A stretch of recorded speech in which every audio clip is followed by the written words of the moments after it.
ഒറ്റ കാര്യമേ പറയാനുള്ളൂ. ഹവാല ഇടപാട് പോലും വ്യക്തമായ തെളിവോടുകൂടി പുറത്തു വന്ന സാഹചര്യത്തിൽ പണ്ട് പിണറായി വിജയൻ പറഞ്ഞ അതേ വാക്ക് ആവർത്തിക്കുകയാണ്. ഉമ്മൻചാണ്ടി സർക്കാരിൻ്റെ കാലത്ത് അഴിമതി ആരോപിതനായപ്പോൾ അന്നത്തെ പ്രതിപക്ഷ നേതാവായിരുന്ന, അന്നത്തെ CPM-ൻ്റെ സംസ്ഥാന സെക്രട്ടറി ആയിരുന്ന പിണറായി വിജയൻ പറഞ്ഞ ഒരു വാക്കുണ്ട്, ഉളുപ്പുണ്ടെങ്കിൽ പിണറായി വിജയൻ പ്രതിപക്ഷ നേതാവ് സ്ഥാനം ഒഴിയാൻ തയ്യാറാണ്. കഴിഞ്ഞ 30 വർഷമായി ഇപ്പോൾ പുറത്തു വന്നുകൊണ്ടിരിക്കുന്ന വിവരങ്ങളനുസരിച്ച് 1996-ൽ പിണറായി വിജയൻ വൈദ്യുതി മന്ത്രി ആയ കാലം മുതൽ ഇന്ന് വരെ നടത്തിയിട്ടുള്ള അഴിമതികൾ ആണ് പുറത്തു വന്നുകൊണ്ടിരിക്കുന്നത്. വീണയുടെ എല്ലാ കമ്പനിയും, ഏറ്റവും അവസാനത്തെ ലേക്കറിൻ്റെ, ഇന്ന് ഏതോ ചാനൽ അതിനെ സംബന്ധിച്ച് ബ്രേക്ക് ചെയ്തിട്ടുണ്ട്. ഒരു ഒറ്റമുറി കെട്ടിടത്തിലാണ് ഈ ലേക്കർ ഇന്ത്യ എന്ന് പറയുന്ന സ്ഥാപനം വർക്ക് ചെയ്യുന്നത്.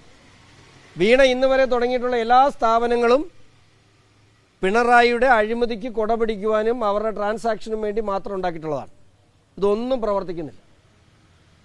അത് മാത്രമല്ല, ഇവിടെ നിന്നും ഗൾഫിലേക്ക്, ഞാൻ മുമ്പ് പറഞ്ഞിട്ടുണ്ട്, ഇവിടെ നിന്നും പണം ഗൾഫിലെത്തിച്ചാൽ ഗൾഫിൽ നിന്നും അമേരിക്കയിലേക്ക് ഈ പണം കൈമാറ്റം ചെയ്തിട്ടുണ്ട്. അതിന് തെളിവുകൾ ധാരാളം ഞാൻ പറഞ്ഞില്ലേ, അബുദാബി കൊമേഴ്ഷ്യൽ ബാങ്കുമായി ബന്ധപ്പെട്ട കാര്യങ്ങളിൽ പുറത്തു വന്നിട്ടുണ്ട്. അപ്പോൾ അന്വേഷണം ശരിയായ ദിശയിലെന്ന് വിശ്വസിക്കുന്നു. മുഖ്യമന്ത്രി, പ്രതിപക്ഷ നേതാവ് പിണറായി വിജയൻ തൽസ്ഥാനം രാജിവെക്കാൻ, ഉളുപ്പുണ്ടെങ്കിൽ രാജിവെക്കാൻ തയ്യാറാകണം. ഇല്ല എങ്കിൽ അദ്ദേഹത്തെ മാറ്റി നിർത്താൻ LDF തയ്യാറാകണം. എല്ലാ വിഷയത്തിനും CPM അന്വേഷണം നടത്താറുണ്ടല്ലോ. CPM ഈ വിഷയത്തിൽ ഒരു പാർട്ടിതല അന്വേഷണം നടത്തിയാൽ CPM-ൻ്റെ ആ പാർട്ടിതല അന്വേഷണത്തിൽ തെളിവ് കൊടുക്കാൻ നമ്മൾ തയ്യാറാണ്. പിണറായി വിജയൻ തൽസ്ഥാനം രാജിവെക്കണമെന്ന് ഭാരതീയ ജനതാ പാർട്ടി ഇവിടെ ആവശ്യപ്പെടുന്നു. രാഷ്ട്രീയപരമായി നേരിട്ട ഒരു 26 പേര് 73 ദിവസം ജയിലിൽ കിടന്നായിരുന്നു. അതിൽ കൂടുതലൊന്നും പറയാനില്ല. ഇത് എന്താ രാഷ്ട്രീയം? ഈ മോഷണത്തിനും കൊള്ളയ്ക്കും കൂട്ടു നിൽക്കുന്നത് രാഷ്ട്രീയമാണെങ്കിൽ തെളിവിൻ്റെ അടിസ്ഥാനത്തിൽ ഞാനൊരു കാര്യം പറ്റേ, എൻഫോഴ്സ്മെൻറ്റ് ഡയറക്ടറേറ്റ് പറയല്ലല്ലോ, അവർ പത്രക്കുറിപ്പല്ലേ ഇറക്കിയത്. ഇപ്പോൾ രഹസ്യമായി നിങ്ങൾ മാധ്യമപ്രവർത്തകർക്ക് ചോർത്തി തന്ന വാർത്തയൊന്നുമല്ലല്ലോ. അവരുടെ കയ്യിൽ വളരെ കൃത്യമായ രേഖകളില്ലാതെ, ഞാൻ മാധ്യമങ്ങളിൽ നിന്നാണ് അവരുടെ ലോകസഹിതമുള്ള അവരുടെ ലെറ്റർ പാഡിൽ ഇറക്കിയ ഒരു വാർത്താക്കുറിപ്പിൽ അസത്യമായ കാര്യങ്ങൾ പരാതിക്കാരനായ BJP നേതാവ് ഷോൺ ജോർജ് പറഞ്ഞതിൻ്റെ അടിസ്ഥാനത്തിലല്ലല്ലോ അവർ ഇത്തരത്തിലുള്ള പത്രക്കുറിപ്പ് ഇറക്കി. തീർച്ചയായിട്ടും വളരെ ഗൗരവമായി റിയാസിൻ്റെയും, നമുക്കറിയാം കോഴിക്കോട് മാധ്യമപ്രവർത്തകർ, ഞാൻ വിശ്വസിച്ചിരുന്നില്ല, കോഴിക്കോട് ഈ റെയ്ഡുമായി ബന്ധപ്പെട്ട് മാധ്യമപ്രവർത്തകരുടെ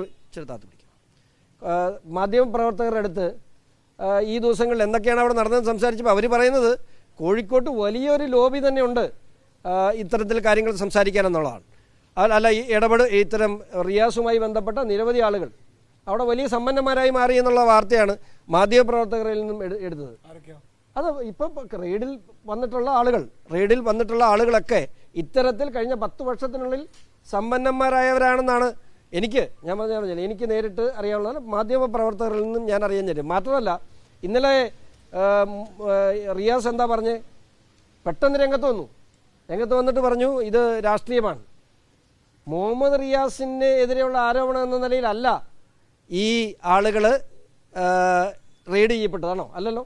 വീണയുടെ ഡയറിയിൽ നിന്നും ട്രാൻസാക്ഷൻ നടന്നു എന്ന് ബോധ്യപ്പെട്ടതിൻ്റെ അടിസ്ഥാനത്തിലല്ലേ ഇവർ റെയ്ഡ് വന്നത്. അപ്പോൾ റിയാസുമായി ബന്ധപ്പെട്ടല്ല റെയ്ഡ് വന്നത്. ഇവർ റിയാസിൻ്റെ സുഹൃത്തുക്കളാണെന്നുള്ളത് പിന്നീട് മാധ്യമങ്ങളിലും അല്ലാതെയും നമ്മൾ അറിഞ്ഞ കാര്യമാണ്. പക്ഷേ റെയ്ഡ് നടന്നത് വീണയുമായി നടത്തിയിട്ടുള്ള സാമ്പത്തിക ഇടപാടുകളുടെ പേരിലാണ്. അപ്പോൾ അതിന് റിയാസിന് കണക്റ്റഡ് ആണോ അല്ലയോ എന്നുള്ളതൊക്കെ അന്വേഷണത്തിൻ്റെ ഭാഗമാകേണ്ടതും റിയാസിനെയും കൂടുതൽ ചോദ്യം ചെയ്യേണ്ടതുമാണ്.